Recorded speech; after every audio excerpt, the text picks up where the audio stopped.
Okay? So is it visit or visitor? Is it discuss or discussion? Is it interview or interviewer?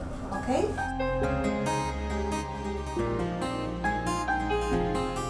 Dbáme na to, aby zamestnanci si rozvíjali aj anglický jazyk a samozrejme učíme cudzincov aj slovenský jazyk, ktorí u nás pracujú. Sú to hlavne zamestnanci na pozíciách vedúcich pracovníkov, technikov, špecialistov, práve tí zamestnanci, ktorí aktívne denne komunikujú so svojimi kolegami, či už v našom materskom závode, alebo s kolegami v iných subdodávateľských spoločnostiach.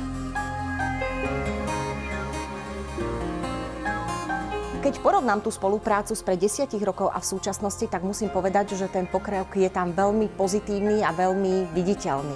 Pretože Harmony už pozná naše špecifika, pozná tie oblasti, tie špecifické jazykové vyjadrenia a cudzie slovíčka, ktoré sú typické len pre automobilový priemysel. Takže Harmony tou svojou dlhodobou spoluprácou sa veľmi posunulo dopredu. Harmony sa hlavne snaží klásť dôraz na kvalitu jazykového vzdelávania a v rámci projektov, na ktorých sme pracovali, sme vypracovali určitý systém riadenia tej kvality.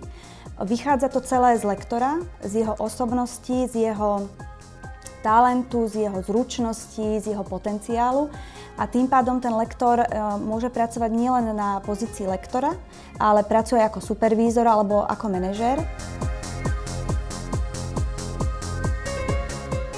Máme workshopy, ktoré sú o zvládaní záťažových situácií alebo o riadení projektových tímov, workshopy o improvizačných technikách.